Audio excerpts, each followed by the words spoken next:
Disclaimer, this commentary is about a yet to be unannounced Empire multiplayer portion of the game. I'm a part of a few people that still play Assassin's Creed for the multiplayer. Yes, for the multiplayer. I would like to see the return of the multiplayer, and so I would like to put my 2 cents into how it could be improved, revitalized, and reintroduced as a main feature of the Assassin's Creed games. Hey man, you want to play some Wolfpack? Ha! No. Everyone wanted a PvE Assassin's Creed co-optimus experience for years.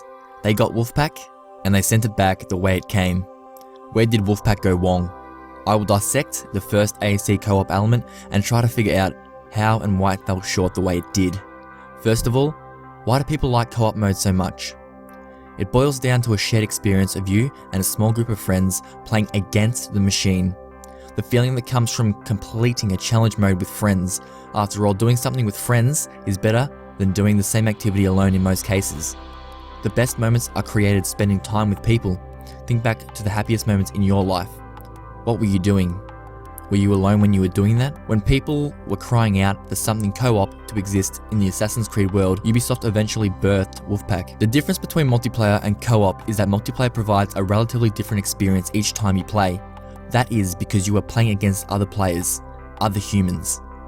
These other human players create different situations, different variables, they act different to the AI and require you to broaden your thinking. Co-op doesn't do this after a short while. After you beat the co-op experience on the different difficulties and on the different maps a few times, you have basically experienced everything there is to experience. Enemies react the same way, hide in the same blend groups, and aside from going for a high score and completing the challenges relating to Wolfpack, there is nothing more to get from it, and so the whole mode falls to the wayside, and multiplayer becomes the staple in online play. Why then is Call of Duty Zombies, another co-op mode, so successful? I've heard people say they are buying COD solely for zombies, and they would buy a COD game that was only zombies. You never hear anyone say they are buying Assassin's Creed for Wolfpack. You would be lucky to even hear people say they are buying AC for its multiplayer. But why does COD Zombies garner such appeal in the co-op market? I personally only played zombies a handful of times and with only one friend, so I never felt the full immersion of the mode. That is why I went to YouTube to try to figure out its large appeal. I watched game vids, almost 4.7 million viewed 40-minute solo gameplay video. By watched, I mean clicked on it, got bored after 3 minutes, so I googled why people like zombies so much. I found the reasons to be as follows. Some people prefer playing with people rather than against people. People like trying to beat their high scores, or people just like killing zombies. These 3 reasons were what most people seemed to enjoy about zombies, as this was basically all anyone said. However, some people did disagree, said they got bored of the repetitive nature of the mode. Even so, majority of players enjoy zombies and play it to a high degree. So there are people who play zombies frequently and almost exclusively, yet there is no one even close to doing the same for Wolfpack. How come? Where is the difference, and what can be learned from zombies? The rush. The blood-pumping exhilaration. In zombies, when you reach the latter waves, zombies are pouring out and you are hustling to not only stay alive, but kill all the zombies in the room, knowing that there is a real chance to die. And dying would mean restarting from the first wave. Wolfpack doesn't provide the same rush level, even though you have a similar situation of needing to start at wave 1 if you fail. The excitement level remains relatively the same throughout the whole Wolfpack session. When things get a bit loosey-goosey and the team is fighting to get enough points before the time runs out, the blood rush barely rises. It's a same experience felt from the first level to the last level, though maybe you get excited near the end because it's finally over, not in a good way. I would go as far as saying it's boring being stealthy playing Wolfpack, especially after the first few times. There is one major difference between zombies and Wolfpack that I can put my finger on. It's where the pressure is being applied. In Call of Duty, the zombies are coming at you and you need to fend them off. In Assassin's Creed, you have to go to the AI, and to get to them, you need to be stealthy to build up your detection meter, or you won't get very far. When you do get to the enemy, they more or less don't react, to give you a chance to build up your kill quality for sure, but still, they don't do anything for a period of time. In Wolfpack, you lose if you run out of time on the clock. Zombies last as long as you can stay alive, with zombies pressuring you constantly. The only thing pressuring you in Wolfpack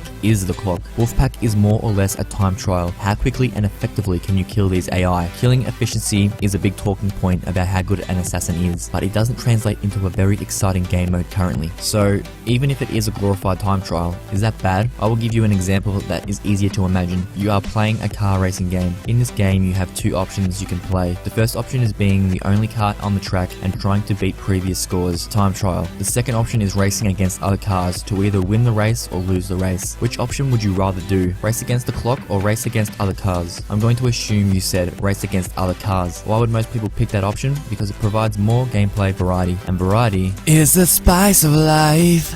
I believe I've singled out why Wolfpack sucks ginormous gorilla dick. What then is the solution to make it a more exciting and replayable mode? At least far more replayable and likable than it is now. Even lovable. Assassin's Creed 4 introduced rounds of thief looting and killing infected targets. Ubisoft did this because I think they knew that Wolfpack was a dead mode. The thief looting portion of the game is definitely the better part of Wolfpack. Could you have 25 rounds of thief looting, where the thieves come thicker and faster each wave until they are exploding through the proverbial pants of the game? Maybe not exclusively, but what makes those rounds so fun is that it breaks monotony of Wolfpack. If you had all rounds of thief looting, you will most likely find that it's not actually that exciting as an individual piece. It's just different. But like I said, different is exciting. So should there be more types of mini objectives in different rounds? Maybe. Now to the possible solutions. Leaderboards. Currently the leaderboards consist of an overall high score and map differentiated high scores. That's it. That is not nearly enough leaderboards for this co-op mode. If Call of Duty zombie players love the mode so much because they aim to beat their high scores, those of their friends and global high scores, it is safe to say there needs to be a greater emphasis on high scores for Wolfpack. How can you create this extra emphasis? By introducing more leaderboards. High scores should be further broken down into difficulty levels, which they are currently not. On top of that, there must be leaderboards for how many players have completed the Wolfpack game session. I have often thought I'm playing this Wolfpack game session by myself, going for a high score, but I'm never going to beat players who have played with 3 or 4 in their team. It's never going to happen. People who don't have anyone else to play with, or who just want to continuously try and beat their own high score, would have a leaderboard of their own to play for, and not be overshadowed by an unobtainable 4-player high score. If endeavoring to beat high scores is key to replayability, then this is how leaderboards should be broken down: by difficulty, by number of players in the session, and by map. That way you can actually see how you stack up as an individual or a part of the team. You are directly being compared to players who have played with the same gamer strengths as you, and it will be more rewarding and give you a greater purpose to keep playing to improve your scores, finding little pockets of ways to get more points. Instead, all one person playing Wolfpack has to look forward to is having their high score lost amongst a sea of 4 player scores. A possible drawback from breaking leaderboards down into number of players per session is that, say for example, 4 players play the whole session, but 3 players leave in the last round, so 1 player is left. Does this mean the 1 player left is put into the 4 player or the 1 player leaderboard? After all, there are more points available to someone when there are more players in the session, and that would disproportionately affect players who are playing the whole session on their own. The very player this extended leaderboard criteria is meant to protect and serve. The answer is simple. The most amount of players that have at some point, even for 1 second, been in the game session is the leaderboard the scores are applied to. My second solution is that I propose a second type of Wolfpack. Classic Wolfpack, the kind you find in Assassin's Creed 3 and 4, and a new Frenzy mode. There aren't extra objectives, it's just you and or your team versus waves of swarming NPCs. What I'm thinking is, you and your team are in a deathmatch sized portion of the map. You have 3 abilities, 2 ranged abilities that can kill, so gun and poison dart, or a new ability, but not disruption or sabotage, and the 3rd ability is poison. I know 2 ranged abilities is unheard of, but I'll be addressing abilities in another video. There are 3 types of enemies: enemies who are trying to steal the chest, infected enemies who are trying to stun you, and special enemies who can be killed in any way, but killing them with poison grants a buff of some kind. These special enemies only appear occasionally throughout the game, but will stand out in some way to signal to the player that this is a buff-giving enemy. The first type of enemy only exists to capture the chest. If the enemy starts capturing the chest, it starts to drop in percentage. If it hits 0%, the AI win. The goal is to keep these chest harvesting AI away from the chest by assassinating them. These enemies can be killed in any way. A second type of infected enemy doesn't go for the chest. They come for you and try to stun you. Only the ranged abilities can kill the infected targets. If they do manage to stun you, then they die from the infection they have, and it adds to an additional few seconds of cooldown to your abilities. Plus, being stunned. It wouldn't be optimal to be stunned by these types of enemies, as it will allow chest thieves unchecked time to capture the chest. As for the 3rd type of enemy, the special enemy, they are just regular loot thieving enemies, but are highlighted in some form as a special enemy. If this special enemy is killed by poison, then the team receives a buff. This game mode closely replicates that of Call of Duty Zombies. This is as much detail as I will go into. It does leave a lot of information unclear, like where do enemies spawn, how many enemies are there, why couldn't your team just sit on the roof so the infected targets can't reach you, all relevant questions, but these are all details that can be worked out after the fact. The crux of the idea is here, and it can be extrapolated based on the concept. My third idea is a third type of Wolfpack. You may agree with me, or you may not, about Wolfpack being one big time trial. But sometimes this time trial can escalate to 25 minutes plus for one session of Wolfpack. That's a long time trial, too long. If Ubisoft wanted a time trial, they should only have one round. But in this one round, as the player, you need to kill a number of targets in that one and only round. If there are 3 difficulties, normal might have 8 people to kill, difficult might have 12 people to kill, and the hardcore mode might have 16 people to kill.